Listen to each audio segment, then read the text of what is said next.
Hola, bienvenidos. Quería presentarme antes de empezar mi presentación sobre que tiene por título Is Agile Lipstick o es Agile un pintalabios, y volveré sobre el tema de por qué este título. Mi nombre es Manuel López Martín de Blas, soy profesor asociado en Instituto de Empresa y director académico en el máster de Business Analytics y Big Data para Aramco. Quería antes de empezar, agradecer a BAC el que me hayan invitado para poder compartir al final lo que es una vista basada en una experiencia personal en la utilización de Agile Methods desde hace bastantes años. Y no solo de la utilización, sino en la enseñanza de los mismos. El porqué del nombre de la presentación, Agile Lipstick, es también, como he comentado antes, basado en una experiencia personal. Es decir, es realmente Agile la panacea, es realmente, o está ayudando a las empresas a conseguir sobrevivir en un entorno de economía digital o, digamos, no está consiguiendo los resultados que se planeaban o que las empresas se plantean cuando intentan implementar Agile Method en una escala, digamos, a escala empresarial. Un poco de historia no viene mal nunca, es decir, Agile como concepto viene del año 2001, Agile Manifesto, unos programadores se reúnen en Utah y llegan con una serie de recomendaciones enfocadas en cómo el desarrollo de software debería hacerse de una forma distinta para poder tener realmente la consideración al cliente presente. No hacer desarrollo de software simplemente basado en la especulación de grupos técnicos, sino una colaboración estrecha entre el cliente y el equipo de desarrollo. Esto, que ha tenido una progresión exponencial en los últimos años, se ha visto afectado de forma positiva en lo que es su implementación por las circunstancias que estamos viviendo ahora y las circunstancias de transformación digital que hemos vivido en los últimos 10 años. Transformación digital que están haciendo que empresas que antes eran líderes en el mercado estén desapareciendo y otros actores, y todos tenemos en la cabeza pues, Amazon, tenemos Google, tenemos Facebook, pero también otras muchas empresas están reinventándose, trayendo nuevos modelos de negocio. Y esto es más que nunca necesario en un ecosistema donde creo que todos vosotros habréis oído la palabra VUCA. Es la típica palabra que está repetida en todos sitios, donde la volatilidad, la incertidumbre, la complejidad y la ambigüedad hace que más que nunca tengamos que desarrollar, tengamos que ser capaces de implementar soluciones a los diversos desafíos que nuestras empresas se enfrentan. Algunas citas de CEOs relevantes, de líderes relevantes, donde lo que están viendo es que sus modelos de negocio, sus tradicionales modelos de negocio basados en pipe, basados en hacer push de todos sus productos a un segmento de clientes específico, donde la generación de valor o el precio se calcula basado en cuáles son los diferentes pasos que internamente ese producto, ese servicio va pasando desde su concepción hasta su entrega. Esto está completamente cambiando y se están enfrentando a modelos de negocios basados en el concepto de plataformas, teniendo plataformas como ecosistemas donde grupos de clientes y proveedores coexisten e interaccionan y donde, por ejemplo, un cliente puede convertirse en un proveedor y viceversa. Ejemplos, eBay, Wallapop son muy clásicos. Por no decir, por ejemplo, cómo compañías como Uber, Cabify han sido completamente disruptivas en el sentido que con una aplicación y creando una plataforma de interacción han sido capaces de posicionarse como líderes en el mercado del transporte. Porque al final todo lo que estamos hablando, es decir, en este ecosistema de incertidumbre, etcétera, de lo que se trata para sobrevivir es ser capaces de innovar e innovar rápido. Y por innovación entendemos innovación sin propósito. Por innovación entendemos nuevas ideas que nos permiten generar dinero. Al final, las compañías tienen que buscar en la innovación una forma de generar nuevas líneas de revenue, de mejorar sus márgenes y de mejorar su segmentación de clientes. Y es importante, además, que debemos ser rápidos en crear, en idear esa innovación y poderla implementar. Y esto está luego muy enlazado con el tema de Agile y cómo se usa Agile en las empresas, enfocándonos en lo que podemos considerar que actualmente son los principios que están rigiendo lo que es la competitividad, la competencia en mercados digitales o la era digital. La información es cross, es decir, todo el mundo sabe sobre precios y márgenes, todo el mundo es capaz de comparar, el cliente tiene la información, el cliente ya no es receptor pasivo de productos al valor que nosotros o al precio que nosotros queremos darle, sino muchas veces es el cliente el que decide qué valor tiene ese producto. Como he comentado antes, competidores vienen de todos sitios. Comenté el caso de Uber, pero casos paradigmáticos, podemos hablar de Netflix, como su competidor inicial, Blockbuster, simplemente por no entender lo que era el nuevo modelo de negocio en la era digital, pues ha quedado en una tienda que es más un museo que una empresa. O qué deciros de Amazon. Amazon, si os preguntara cuál fue su competidor al inicio, y esta pregunta muchas veces se lo hago a mis alumnos, les digo, ¿podéis decirme cuál es el competidor de Amazon? Los primeros que estuvieron compitiendo por el mismo segmento de mercado, por los libros, son capaces de recorrerlo. Eso quiere decir que en este ecosistema digital, si no triunfamos, nos olvidan.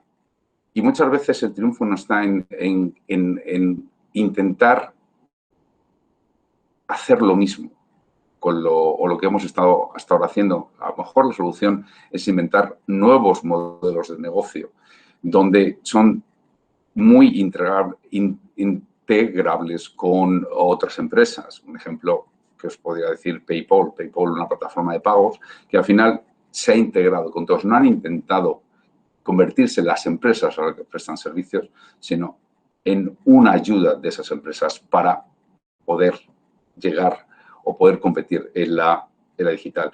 Y por último, en este punto, comentaros el tema porque es muy importante la exposición que os voy a comentar a lo largo de este tiempo que tenemos juntos, es sobre el talento. Es decir, estamos intentando implementar innovación, estamos intentando implementar el método, estamos intentando implementar nuevas formas de hacer cosas. Nos tendremos que preguntar si realmente tenemos el talento necesario para hacerlo. Es decir, hacer negocios hace 10 años no es lo mismo que hacer negocios ahora. Nos tenemos que preguntar a esas empresas, ¿estamos invirtiendo realmente en capital humano? El intentar que se conviertan en los actores del cambio. Y esa es una pregunta que quiero dejar para el final de mi exposición. Lo importante o la idea de todo esto es que las empresas actualmente en una economía digital no se pueden convertir en un castillo, no se pueden convertir en un foso. Tienen que realmente bajar los puentes y entender a nuestros clientes. Este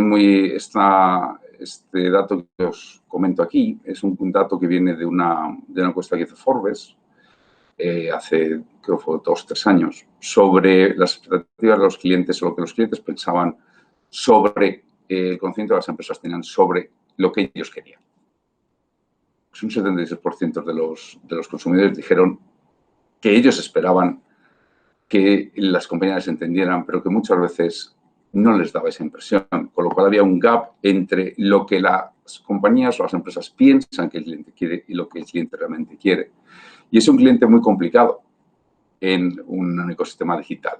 Es un cliente que tiene expectaciones muy altas, que quiere un retorno inmediato de su inversión, ya sea por valor percibido, ya sea reputacional, etcétera, donde tiene todas las opciones del mundo. Querría decir, si entráis en Amazon para comprar algo, de pronto tenéis productos similares. O vais a Google y me pasó el otro día, fui a comprar una estufa en Google media hora y tenía el mismo producto con 20 precios distintos, con 20 empresas que ofertaban o el mismo producto o productos similares, donde precisamente por estar en un ecosistema digital el canal es irrelevante. Es decir, hacer segmentación de clientes es más complicado en un entorno digital donde todo el mundo tiene acceso y donde todo el mundo tiene acceso a una, digamos, a una neutralidad a la información, ya que puedes acceder a todas.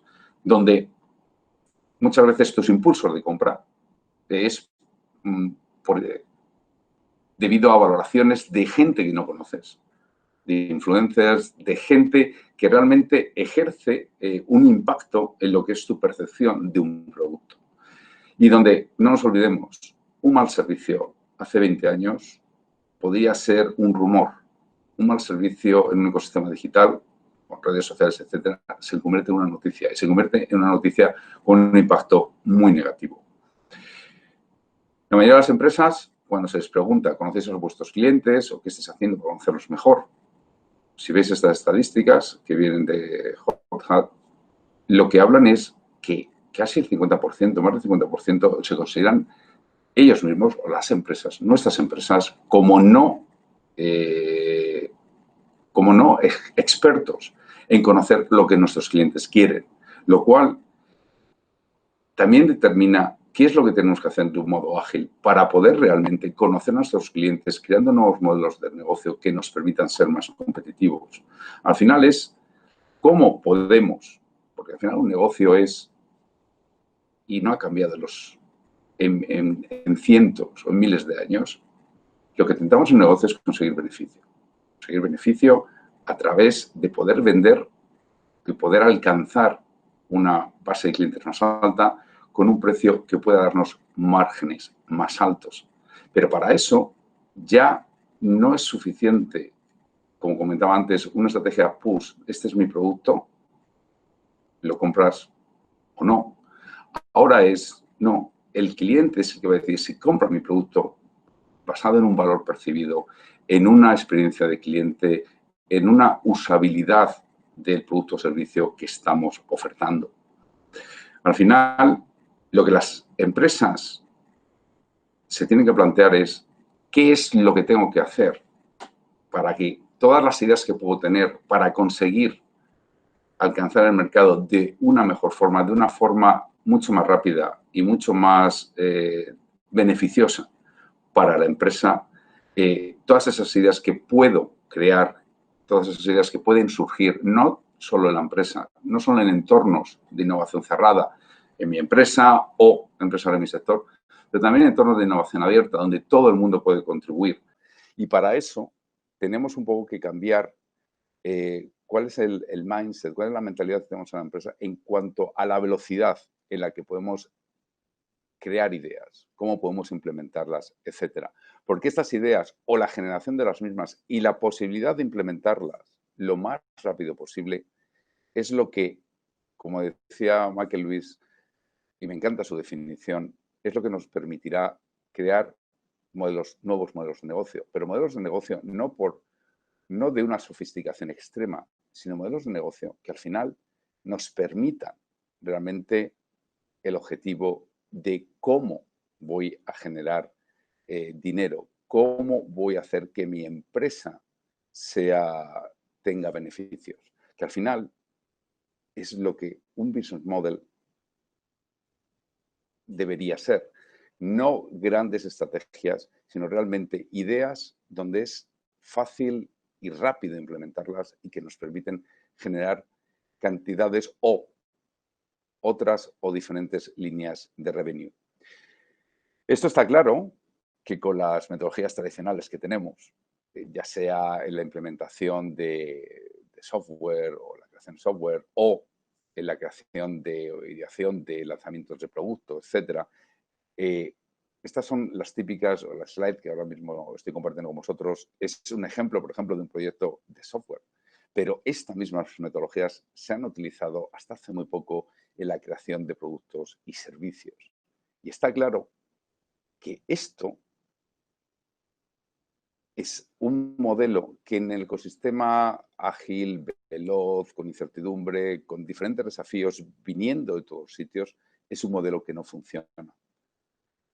Al final es un modelo que desde que ideamos algo, desde que empezamos a crear un producto, hasta que realmente lo lanzamos, el cliente ha cambiado completamente su forma de pensar. El mercado nos ha sobrepasado por todos sitios. Es claro que la realidad no es algo lineal, es muchísimo más compleja y necesitamos nuevas metodologías que nos permitan realmente enfocar y conseguir vencer esta realidad. Una realidad compleja, como he comentado, que no es lineal y que nos hace que nosotros ya no tengamos un papel predominante en el control del mercado, sino la mayoría de las veces es el mercado el que nos controla. Por eso, lo que comentaba al principio, diferentes alternativas son necesarias. Y, como comentaba al principio, las alternativas o las que casi todas las empresas han mirado como panaceas es las prácticas Agile.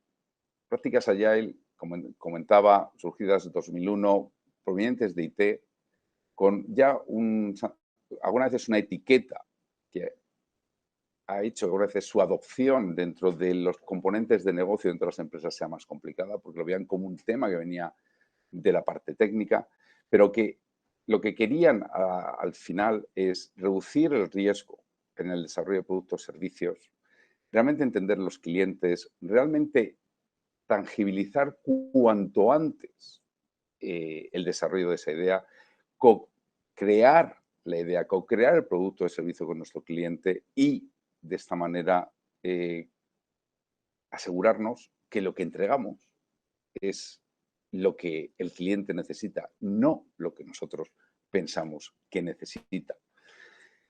Sin embargo, y veremos que su implementación no ha sido, digamos, todo lo exitoso que debería ser. Si nos vamos a lo que son metodologías Agile, por ejemplo, puede ser Agile Scrum, etc.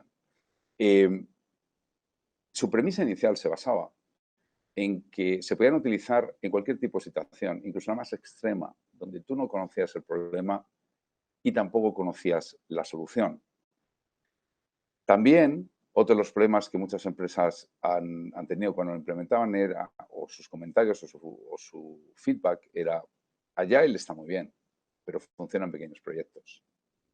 Cuando intentamos hacer un scale-up de Agile, no funciona. Y para eso, dentro de los Agile Methods, diferentes frameworks como SAFe, Agile at Scale, fueron creados, pero aún así no estaban dando el resultado apetecido. Una encuesta, también proveniente de Forbes, del año 2018, comentaba que todas las empresas que estaban utilizando Agile Methods lo que decían es que más del 60% de los proyectos donde estaban utilizando cualquier tipo de Agile Practice, tanto enfocadas a la parte de IT como enfocadas a la parte de desarrollo de negocio, el 60% de esos proyectos no alcanzaban los objetivos iniciales. Entonces aquí ya empieza a surgir la idea del nombre de esta presentación. ¿Realmente Agile está en el ADN de las empresas o Agile es solo un maquillaje con lo que la empresa se siente confortable y cómoda diciendo que lo practica, pero donde los resultados, tal como estamos viendo, no son los adecuados? Ante esto, a mí me ha tocado con muchas empresas compartir jornadas con ellos, comentando eso. La pregunta directa es, Manuel, hemos implementado, según el libro, hemos traído a mucha gente, hemos implementado estas prácticas, hemos dado training, pero no estamos funcionando. ¿Qué es lo que nos recomiendas? Y mis recomendaciones eran muy simples. Mis recomendaciones eran que, primero, entender dónde queremos implementar AI. ¿De acuerdo? Queremos implementarlo y mi consejo era implementarlo en todas las áreas de la empresa.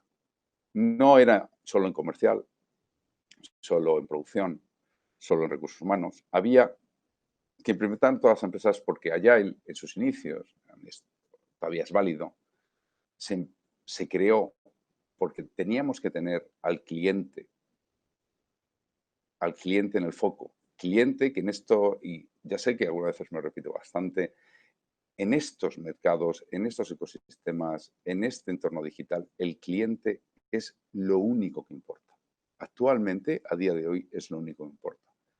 Entonces, yo les comenté, o les comentaba, dos posibles opciones. Como os he dicho al principio, esto está basado en una experiencia personal. No digo que mi experiencia sea válida para todos. Yo esto es lo que he vivido y cómo he intentado solucionarlo. Y la solución tenía dos enfoques, es decir, cómo conseguir que Agile, tanto para pequeños grupos como a grandes escalas a nivel compañía, funcionara tal como su promesa, o tal como fue prometido que iba a funcionar, que nos iba a ayudar a ser mucho más rápidos, ser mucho más eficientes. Y yo lo he dividido las soluciones en dos puntos. La integración de otros métodos, además de Agile, y el foco en lo que es la compañía, en la cultura de la compañía y en las capacidades de las personas. Si voy al primer punto, mi recomendación siempre ha sido no utilices Agile solo, combínalo con otras metodologías. Con otras metodologías que nos van a permitir una integración completa de todo el proceso de creación de la idea y de implementación. Y a día de hoy, en el año 2020, estas son las metodologías con las que yo personalmente he trabajado y con las que, además de otras, pero son las que he encontrado más valor trabajando juntas. Design Thinking, Lean Startup y Agile. La primera pregunta que me hacían es, pero Manuel, muy bien, más metodologías además de las que tenemos. Yo decía, sí, pero no las vamos a utilizar como jugadores aislados, las vamos a utilizar como un equipo, las vamos a utilizar combinadas. Vamos a utilizar Design Thinking, Lean Startup y Agile de una forma integrada, incluso algunas veces de una forma paralela. Al final es utilizar cada cosa o cada metodología para un determinado punto en el proceso de diseño de la idea, del producto, del servicio. Design Thinking para explorar los problemas y tener o crear ciertas soluciones. Lean Startup para ser capaces de testear cuál es la solución correcta, cuál es la que va a generar dinero, cuál es nuestro nuevo modelo de negocio. Y Agile para asegurar que una vez elegida la solución correcta es implementada de una forma eficaz y rápida. ¿De acuerdo? En resumen, Design Thinking para idear, Lean Startup para testear y Agile para implementar. Y también utilizarlas con diferentes puntos de entrada. Si recordáis, con Agile siempre se dijo, terceramente se dijo, lo puedes utilizar para todo, incluso cuando no sabes cuál es el problema y no sabes cuál es la solución. Mi recomendación siempre ha sido es utilizar Design Thinking cuando el problema no es conocido, cuando la solución no es conocida. Lean Startup, su punto de entrada es, ya conocemos el problema y conocemos múltiples soluciones, vamos a testearlas, ¿de acuerdo? Porque es todo este proceso de Design Thinking. Y utilizar Agile para asegurar una implementación rápida, pero sabiendo cuál es el problema y sabiendo cuál es la solución. No utilizar Agile para intentar canibalizar los otros pasos que damos en Design Thinking o Lean Startup. Por otra parte, la segunda solución que yo os daba es, si queréis que aún implementando nuevas metodologías seamos exitosos, necesitamos unas capacidades. Y les presentaba estas capacidades. Me decía, Manuel, no tenemos estas capacidades. Yo decía, sí, sí las tenéis. Estas capacidades son sustanciales, insustanciales al ser humano. Todos tenemos estas capacidades. Lo que yo les comentaba es, si vosotros pensáis que no las tenéis, siendo consustanciales al ser humano, ¿qué es lo que está pasando? Me decían, no, es que la gente que tiene todo esto, ya sabes, en muchas corporaciones hay un término en inglés que se llama high maintenance. Consideran que la gente que tiene estas capacidades y las muestra a las empresas es una persona de alto mantenimiento, una persona que es problemática. Yo, sin embargo, siempre les he dicho, este tipo de personas son las que necesitas para cambiar. Son las personas que son valientes para tomar riesgos, que son valientes para criticar lo que no es correcto, pero trabajar en la solución, que pueden colaborar, que son orientadas al cliente, etcétera. Pero cuando me comentaban, no las tenemos, mi segunda pregunta era, ¿la cultura que habéis implementado o la que tenéis en la empresa hace que sea posible que estas habilidades, estas capacidades que son intrínsecas al ser humano, realmente las podéis utilizar? Y muchas veces era la callada por respuesta, pues culturas muy ejecutivas, agresivas, muy top-down. Entonces, yo lo que les volví a decir es, ya no basta solo con nuevas metodologías, necesitamos nuevas capacidades, pero también necesito, o necesitaríais, empezar por lo básico, que es cambiar vuestra cultura a otra que permita el fallo, que permita la innovación, que permita equivocarse cuando innovas, cuando tomas riesgos, controlados, por supuesto, pero que incluso les comentaba, tenéis que cambiar sistemas de retribución, tenéis que cambiar sistemas de bonus, donde estemos recomendando y donde estemos premiando la gente que toma la iniciativa y comete riesgos. Porque al final lo que les comentaba es ser exitoso con la utilización de una metodología agile. No es ya solo lo que le comentaba de la integración de nuevas metodologías, de las capacidades, es nuestra gente. Sin nuestra gente no somos o no vamos a ser capaces de implementar de forma exitosa metodologías ágiles en nuestra empresa. Y si no lo hacemos, volveremos a la pregunta inicial. ¿Es Agile a lipstick? ¿Estamos utilizando Agile? ¿Estamos utilizando metodologías innovadoras, transformando nuestra empresa en algo mejor? ¿O simplemente nos maquillamos y decimos que las utilizamos, pero con ningún impacto positivo? Espero que os haya gustado y realmente muchísimas gracias por vuestra atención y ha sido un placer y gracias a Business Agility Corporation por la invitación. Muchísimas gracias.